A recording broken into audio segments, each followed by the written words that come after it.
We're a day late with this episode, but it is a good one. The U.S. and Iran have been trading strikes all weekend. Luckily, we have more peace talks tomorrow, and Mayor Mamdani is cashing in on one of his campaign promises.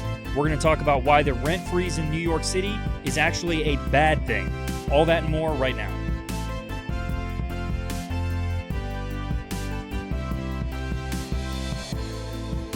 Welcome to episode 68 of the Republic Brothers podcast. He's Matt, I'm Mike, and today is June 29th. Don't forget to hit the like button and subscribe so you don't miss our next episode on Thursday. Well, Matt, we're going to start with the U.S. and Iran. Of course, that was the biggest thing that happened this weekend. As of today, both sides have agreed to a temporary stand down from hostilities so that emergency peace talks can proceed tomorrow. Here's exactly what happened over the weekend and where the diplomatic path stands right now. So Thursday, June 25th, an Iranian one-way attack drone struck a Singapore-flagged cargo vessel that was exiting the Strait of Hormuz. Tehran claimed the vessel deviated from the approved route, asserting that Iran is solely responsible for managing the strait under the MOU. Friday and Saturday, June 26th and 27th, U.S. Central Command retaliated heavily, launching multiple airstrikes against Iranian coastal radar sites, missile and drone storage facilities, air defense systems, and mine-laying infrastructure.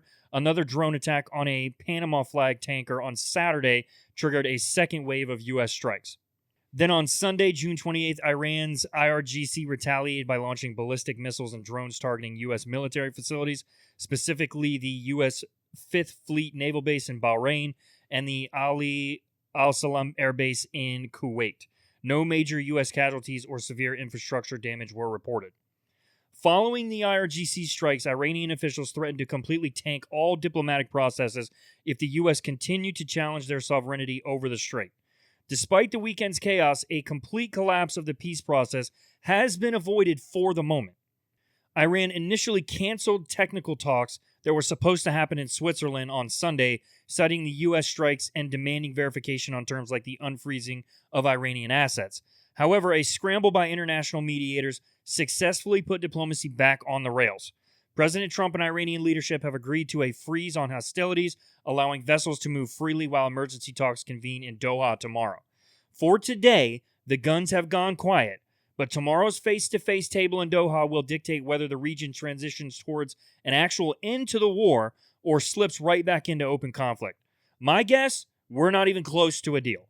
Iran is just going to keep kicking the can down the road, and President Trump needs to stop playing games with them. I wonder if he even thinks this is a game. We have talked about this how many times? They say they want us to respect them and negotiate in faith, while they pretend they're negotiating in good faith. You really can't trust anything the IRGC says. Iran knows it, and they're playing the game. The dictator can wait out the democracy, because they know a new leader will come in eventually, and the entire game will change. Long-term in a democracy is the next election, but the dictators can wait years if they need to. I stated for the first time the last episode that I think we will end up losing this. I still feel that will be the case, but this just goes to show how little this MOU means. And by lose, you don't mean we'll actually lose the war. You mean we'll lose the negotiation. Yes, long term we will look back at this as a failed attempt to prevent them from doing what they wanted, which is ultimately gaining nuclear weapons. I don't think it will work. I think it will be looked at the same way Obama's JCPOA agreement was. It will enrich the Iranian regime, and it will not prevent them from getting nuclear weapons. We're seeing just how fragile this whole ceasefire is, and these peace agreement that we supposedly made. Both sides have basically ignored it. We have two sides that just decided to stop shooting and try to resolve it diplomatically, despite the fact that what each side wants is a non-negotiable for the other. My prediction would be the conflict restarts. Trump will have to finish it militarily or accept a bad deal. Given the messaging the Trump administration has had around this conflict, Trump is getting hammered in the media either way. Yeah, I agree with you. I don't think it matters what Trump does here, whether he makes a deal and ends it, people are going to come after him for it, or if he decides to just crush Iran, they're just going to come after him for that as well. We were winning militarily. Trump just ran out of resolve, is what it looks like to me. If he sticks with it, you could have crushed them on the battlefield and gotten exactly what you wanted. He just ran out of patience. Well, on the bright side, the national average for gas dropped to $3.86 today, which is cheaper than what it was before the war started. Now, if you want to talk about a country that's hitting the panic button on fuel right now, look at Russia. Over the weekend, Putin had to hold an emergency meeting on domestic fuel supply and literally admit in front of everyone that they're facing widespread gasoline shortages. Russia is one of the biggest oil giants on the planet, and they have a government task force right now working 24/7 just to figure out how to keep gas stations in their own regions from running dry. Dozens of Russian regions have already rolled out strict fuel rationing. Yeah, and what we're seeing in Russia is quite stunning. The smaller nation of Ukraine is certainly able to create new technology faster to have an impact on the battlefield. And they have turned all of Russia into the battlefield, not just Ukraine. This started out with local shortages, but has spread nationwide now. Ukraine decided not to try and take out their oil production, but rather their ability to refine it into usable fuels. Oil refineries are the main target, and something like 20 to 25% of their capacity has been taken out.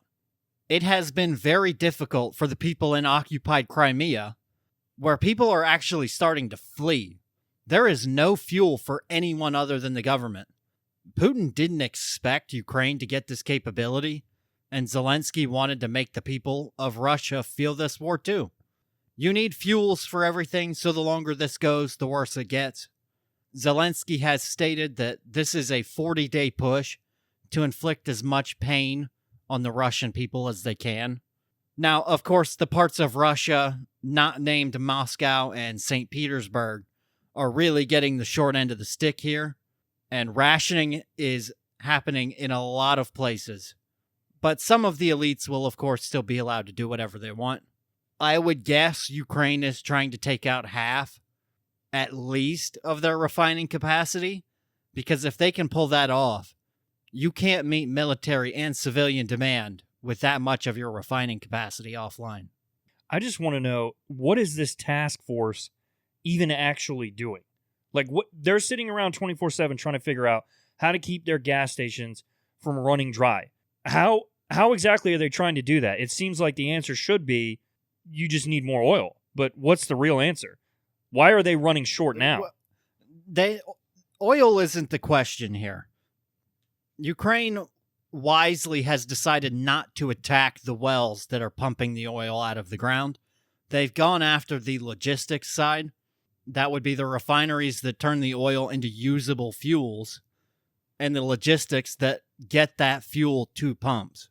The task force, I would imagine, is mostly looking at how you protect oil refineries. There's just not much they can do. They haven't produced enough air defense systems to cover the entire country of Russia. Russia's enormous.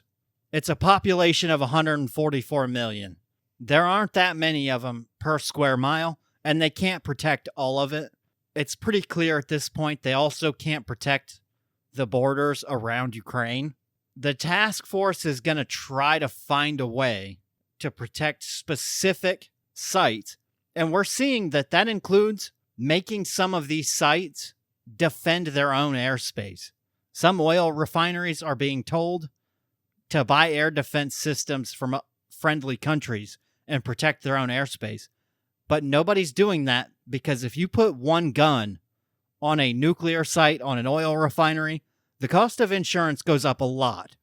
The problem in Russia, though, is they're not in a war. They're in a special military operation, meaning insurance companies don't actually have to pay out on claims when a missile or drone hits their facility. They're in between a rock and a hard place, and there really isn't an easy way out.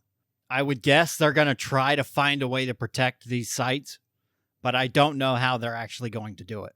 Well, it certainly sounds like Ukraine is getting the better of them.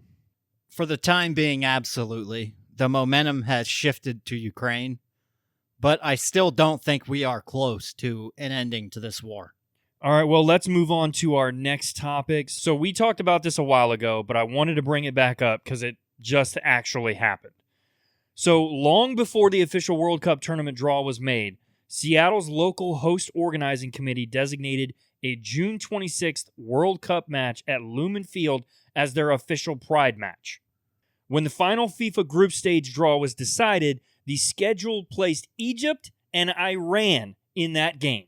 This immediately sparked a firestorm because both Egypt and Iran are Muslim-majority nations that have strict anti-LGBTQ laws and severe criminal penalties for homosexuality. In Iran, same-sex relationships are illegal and can carry the death penalty.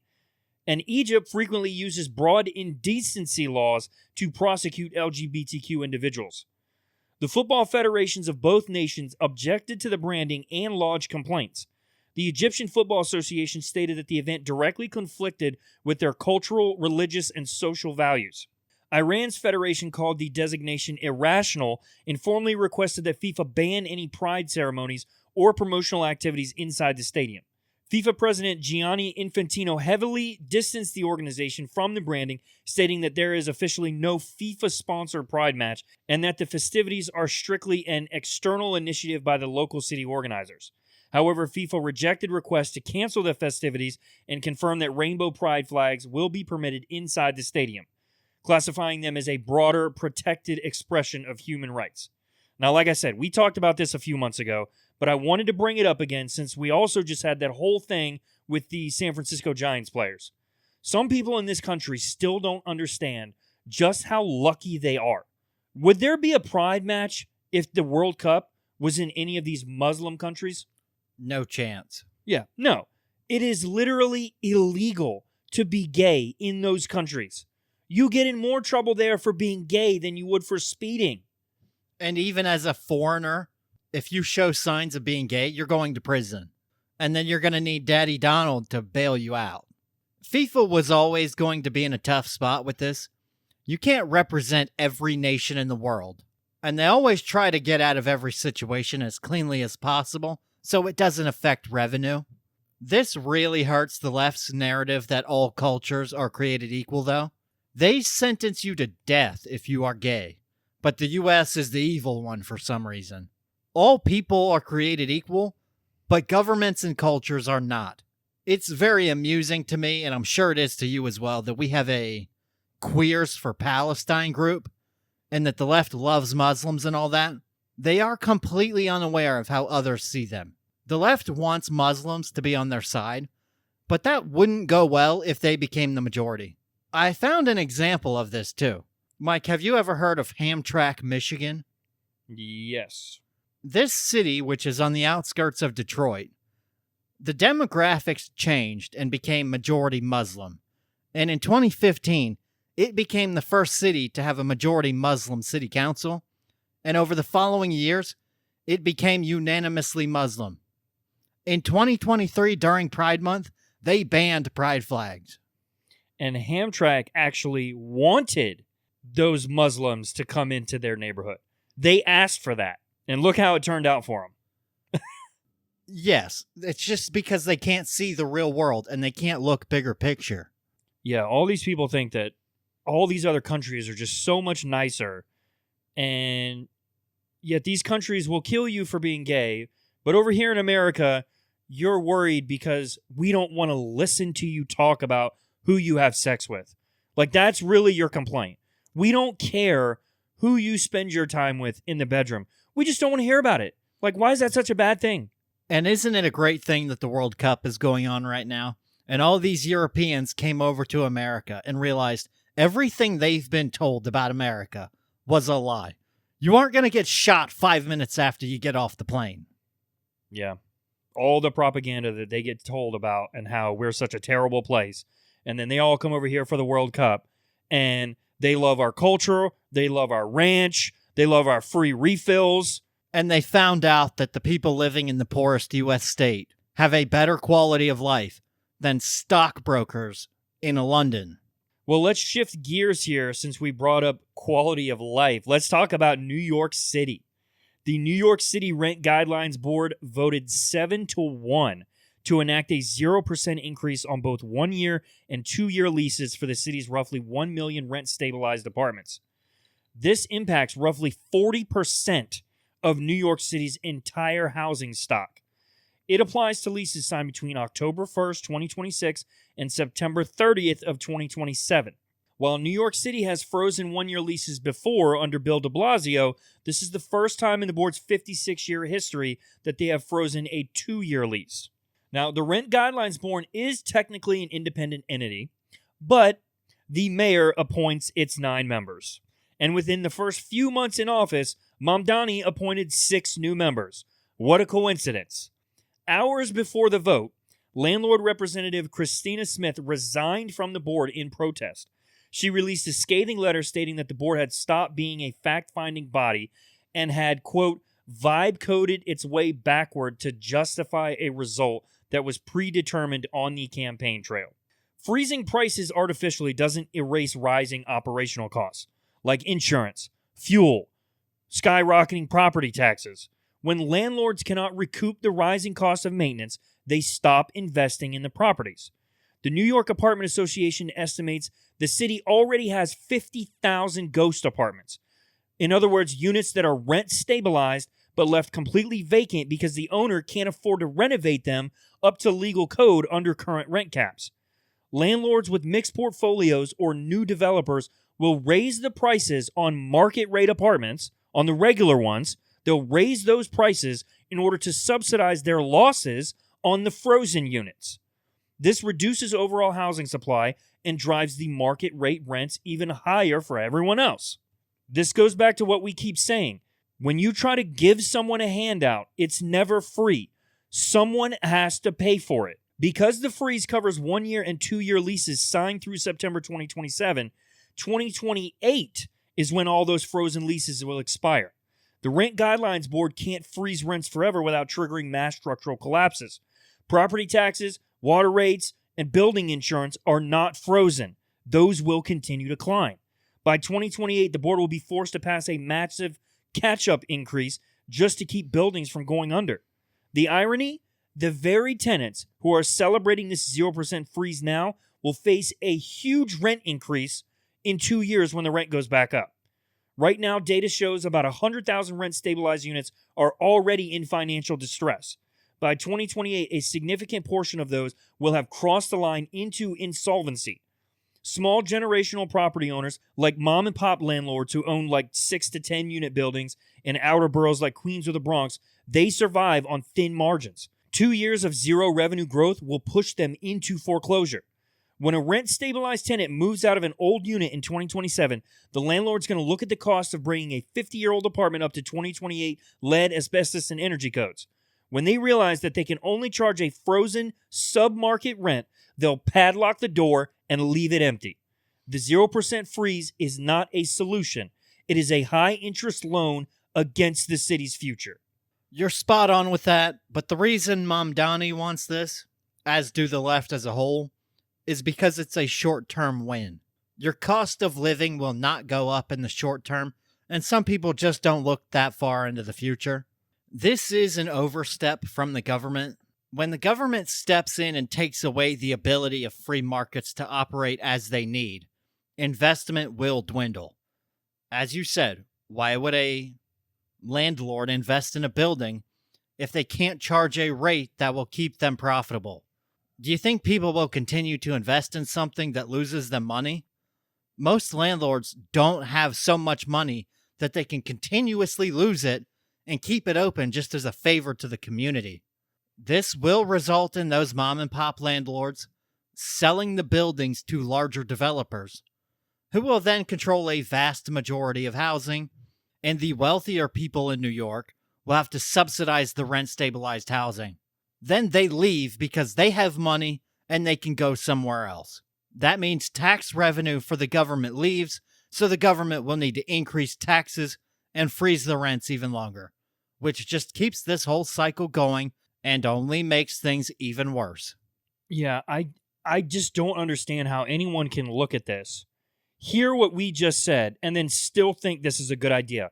Like, the short-sightedness of people to think, oh, well, my rent is frozen for the next 2 years. That's all well and good.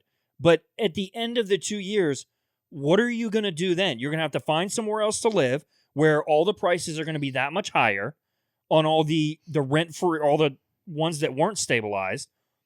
Or you stay in the place where you're at and they go, I got to recoup my money. And now that rent is unfrozen, here's this huge spike in price. Yeah, it's not good because you have two options, essentially.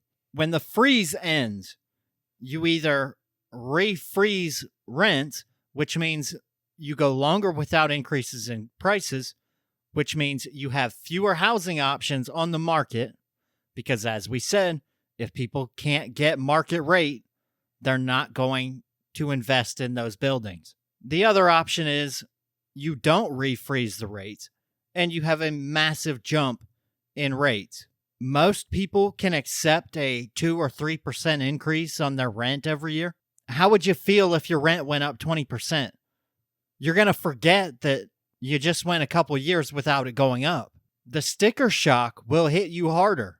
Yeah, for sure. Especially when, I mean, think about it. If you get used to paying $1,000 a month, and then all of a sudden, 1 month, it's like, oh, hey, your new bill is $1,300, and it starts in 30 days. You're going to be like, what? And you have to factor in lifestyle creep as well. When people make more money, they spend more money. Their toys have more zeros on the end of it. The more people make, the more they spend. And you're getting them accustomed to spending more proportionally. When the rent goes up, are they going to be able or willing to cut back? No. My guess would be no as well. Well, I guess that's good for Dave Ramsey's business, isn't it? And Caleb Hammer. Yeah, they're not going to run out of callers anytime soon. All right, that brings us to the end of the episode where we have our blind ranking segment. I have a good one for you today, Mike. I'm going to have you rank the most influential world leaders of the 21st century. You have to figure out what that means, though. Let me know so I know how to judge you, but... Most influential. See, I could take this a couple different ways. I could take it either as whether or not I agree or disagree with what they did, or this could be influential in terms of how big of a following they had, maybe. I feel like it should kind of just be more of how good they are for the world. How good they are for the world. Yeah. I've had a feeling that would be how you went with it. Yeah, that's what I would say. There's some interesting names on the list. That's why I find that the right way to go. So let's get started. First name on the list, Emmanuel Macron, France's current president. I mean, I don't really know where to go because I don't know. I'm sure there's better and I'm sure there's worse coming. So I think I'm going to just split the middle with Emmanuel Macron and put him at 3. Going number 3. Okay. Yep. I have a feeling which way the next one will go. Next up, Vladimir Putin. I would say influential. Influential in a bad way, probably. He has shaped some opinions out there. He has shaped some political opinions. Is there gonna be worse? I mean, he's already pretty. Like, he is a dictator, so it's already pretty bad. Technically, they had an election. Yeah. He did get like 97% of the vote. You ever seen the videos of him playing hockey and how everybody just gets out of his way? Yes, to let him score. I have. Have you seen the one where he runs into the carpet? Yes. I'm going to guess whoever put that carpet there is no longer with us. Yeah. All right. I'm going to put Putin at 5. Number 5. All right. Next up, the opposite of Putin, Volodymyr Zelensky. See, Zelensky, he's protecting his country. He's fighting for his country. I mean, there's things people say that are negative about him. I get that. Ukraine was the second most corrupt nation on the planet before this war started. Yeah. They realized that they had to change if they wanted to survive. Yeah, and I don't think I can put him at 4 and then leave 1 and 2 open. So I'm gonna put him at 2. Leave 1 and 3 open. Number 2. Or 1 and 4 okay. open, right? Yep, you have 1 and 4 open. Okay. The next name on the list, Donald J. Trump. I mean, I think that's an easy number 1. I don't think we have to. I had a feeling if 1 was open, that's where you'd go with it. Yeah, I don't think there's much argument, not on this podcast, about where Trump's going. And that leaves number 4, which for you is Xi Jinping. So I think you absolutely nailed that. Really? You think? What about Macron and Zelensky? You wouldn't flip those two? I would put Zelensky above Macron. Zelensky is Donald Trump, basically. This guy was a comedian and an actor. Yeah. And then he went straight to the presidency. Putin invaded Ukraine at the time he did because he thought Zelensky was a joke and that Ukraine would fold. They thought this special military operation would take 3 days. It's still going on. It's been like 5 years. Yeah. All right. Well, I like it then. Trump at 1, Zelensky at 2, Macron at 3, Xi Jinping at 4, and Vladimir Putin at 5. You put Xi Jinping over Vladimir Putin? You agree with that?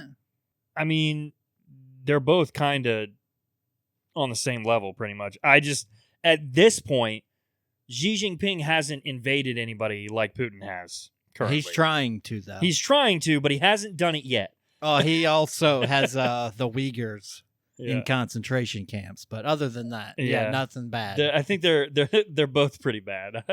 That's a toss-up. They're both number 7 territory on a 5-person list. Yeah. All right, everyone. Well, that is it for episode 68 of the Republic Brothers podcast. Before you click away, please hit the subscribe and follow button. New episodes drop every Monday and Thursday. Thanks for tuning in. See you next time.